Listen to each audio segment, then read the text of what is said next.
വീടിന്റെ വിളക്ക് രണ്ടാം ഭാഗം. പല വർണ്ണങ്ങൾ നിറഞ്ഞ ജീവസും ഉണർവും നിറഞ്ഞ ക്യാമ്പസ് അവൾക്കേറെ ഇഷ്ടപ്പെട്ടു.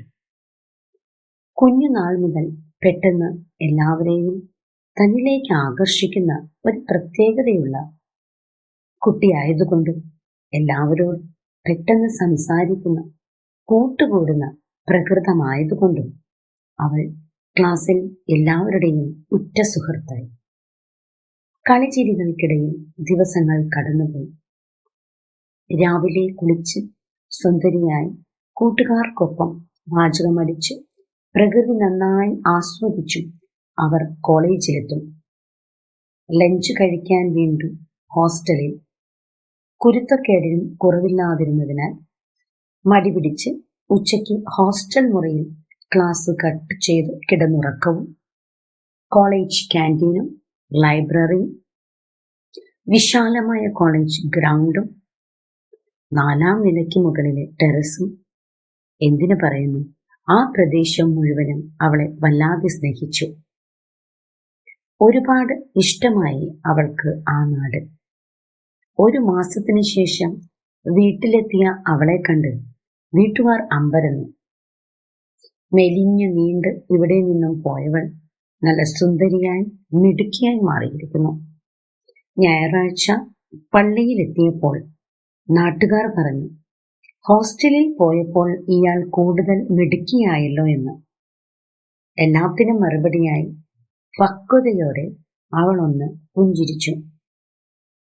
കുസൃതിയും കുറുമ്പുമെല്ലാം അവൾ മാറ്റിവെച്ചിരിക്കുകയായിരുന്നു. തിങ്കളാഴ്ച അവളുടെ പ്രിയപ്പെട്ട സ്ഥലത്ത് അവളുടെ കോളേജിലെത്തുമ്പോൾ പുറത്തെടുക്കാൻ. കാലം മുന്നോട്ട്. 2ാം വർഷ ഡിഗ്രി പഠനവും അതിൻ്റെ തിരക്കും സൗഹൃദങ്ങളും. Final year പെട്ടെന്നായി. 3 വർഷം കണ്ണടച്ചു തുറന്നപ്പോഴേക്കും കഴിഞ്ഞു.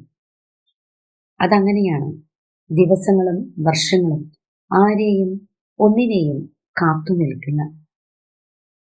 അന്നും ആ അതിരുകൾക്കിടയിലും ആ തിരക്കുകൾക്കിടയിലും അവൾ എപ്പോഴും പ്രാർത്ഥിച്ചിരുന്നത് ആ ഒരാൾക്ക് വേണ്ടിയായിരുന്നു. സ്നേഹത്തോടെ തൻ്റെ കരം പിടിക്കാനെത്തുന്ന തൻ്റെ പ്രാണന്റെ പകുതിക്കായി പലപ്പോഴും ചിന്തിക്കാറുണ്ട്. എവിടെയായിരിക്കും, ഇപ്പോൾ എന്തു ചെയ്യുകയായിരിക്കും എന്നെല്ലാം. അങ്ങനെയുള്ള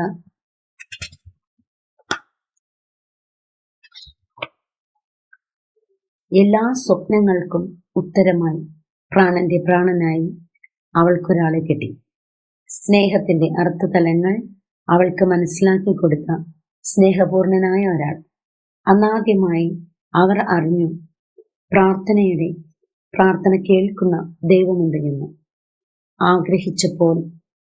ആഗ്രഹിച്ച പോലെ ചീത്ത സ്വഭാവങ്ങളൊന്നുമില്ലാത്ത നല്ലൊരാൾ.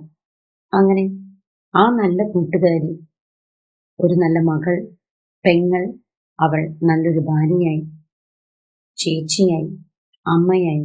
അങ്ങനെ നാളുകൾ വർഷങ്ങളാക്കി ഈ ലോകത്തിന് സ്നേഹത്തിന്റെ പര്യായമായി മാറി. എന്റെ കഥ ഇവിടെ അവസാനിക്കുന്നു. പക്ഷേ പലപ്പോഴും എന്റെ മനസ്സിൽ ഉയരുന്ന ഒരു ചോദ്യമുണ്ട്. അത് നിങ്ങൾ പുരുഷവർഗത്തിനോടാണ്. നിങ്ങളെ കൊണ്ടാകുമോ 10-22 കൊല്ലം ജീവിച്ച നിങ്ങളുടെ ചുറ്റുപാടുകളെ, പ്രിയപ്പെട്ടവയെ എല്ലാം ഉപേക്ഷിച്ച് മറ്റൊരു വീട്ടിൽ ചെന്ന് താമസിക്കുവാൻ, അവരെ സ്വന്തമെന്ന് കരുതി സ്നേഹിക്കാൻ? അതുകൊണ്ട് ചേർത്ത് പിടിക്കുക നിങ്ങളുടെ പങ്കാളിയെ. നിങ്ങൾക്കായി എല്ലാം ഉപേക്ഷിച്ചവരാണവർ. ഒരു കാലത്തും ആ കണ്ണുകൾ നനയാതിരിക്കട്ടെ. ഒരുപാട് സ്വപ്നങ്ങൾ ഉള്ളിലൊതുക്കി ഒന്ന് മിണ്ടാൻ പോലും ആരുമില്ലാതെ വല്ലാതെ ഒറ്റപ്പെടുന്ന ഒരുപാട് അമ്മമാർക്കായി ഞാൻ സമർപ്പിക്കുന്നു. ഒരു വീട്ടിലും ഒറ്റപ്പെടുന്ന അമ്മമാർ ഇല്ലാതിരിക്കട്ടെ. ചേർത്ത് പിടിക്കാം നമുക്കവരെ.